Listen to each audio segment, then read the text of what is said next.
Have you been hearing a bunch of criticism about the Arduino Uno Q?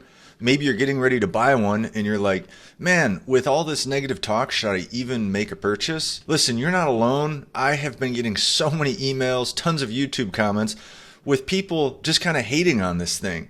And I'm going to tell you, I think pretty much all of that hate is totally wrong.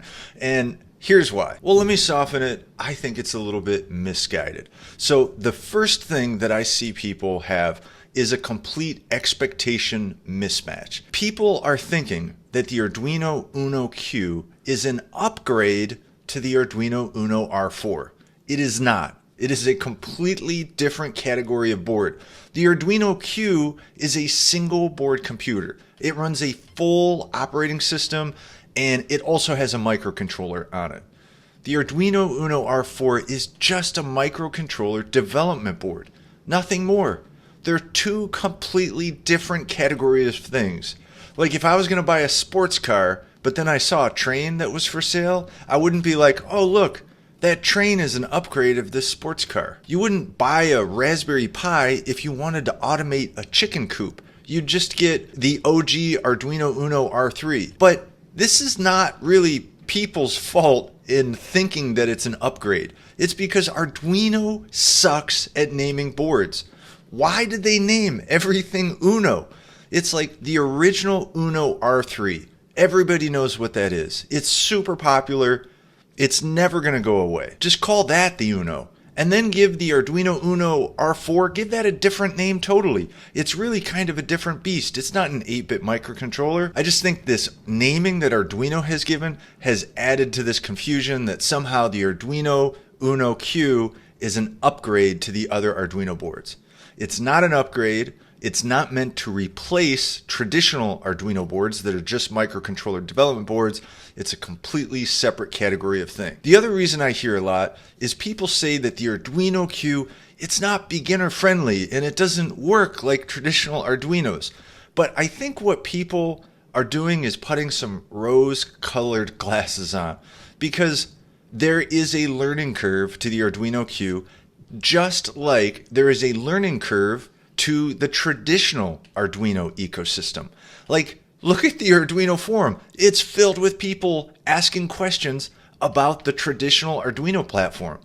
For the past decade, I've been helping people work with the traditional Arduino platform. People have questions about that all the time. And I can assure you, as much as it does work all the time, it doesn't always just work. So this expectation that somehow the Arduino Uno Q and AppLab don't just work like the old Arduino boards or the traditional Arduino boards or whatever you want to call it, I think that's just a little bit misguided. Now that's not to say that Arduino AppLab does not have a ton of bugs. It has a ton of bugs, and some of those bugs might drive you crazy. But think back to the release of Arduino IDE 2. That was not an unbuggy IDE. It was a pain in the butt to work with. But it has evolved over the years. So yes, is there a learning curve for the Arduino Q? Absolutely. But there's also a learning curve for the other Arduino boards. Now, the final reason people are hating on this Arduino Q board has absolutely nothing to do with the board itself. It has to do with the fact that on the same day the Arduino Q was announced, it was also announced that Qualcomm, a giant corporation, bought Arduino, which really ticked a bunch of people off. Now, did it tick me off? No, I don't really care. I mean, the Arduino community is a pretty sweet, wonderful thing. Like tons of people helping each other, sharing information about what they're learning, posting all types of cool projects. So yes, I get it. Our beloved Arduino community was just swallowed by some, giant corporation. Yeah, that kind of sucks. But that really has nothing to do with the Q board itself. Some people might argue, oh, the Q board's not open source, like, Raspberry Pi is. Well, here's some news. Raspberry Pi is not open source. You can download just as much stuff about the Arduino Uno Q as you can about the Arduino Uno R3. But here's where it gets a little different and where I can understand where people are frustrated, perhaps, is that with an Arduino Uno R3, you can go buy super small quantities of the 8-bit microcontroller and build your own.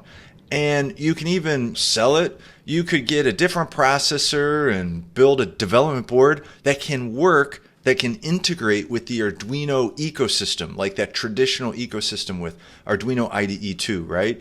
And that is what created that initial explosion of all these different boards that people are able to use with the Arduino ecosystem, like literally what's made it so awesome. I highly doubt that App Lab will ever have anything like that. App Lab is going to be locked in to using boards developed by Arduino. Now, if that makes you want to shed a tear, like, okay, sure, you can shed a tear. Now, would it be cool if App Lab was a program that you could load onto a Raspberry Pi or other single board computers?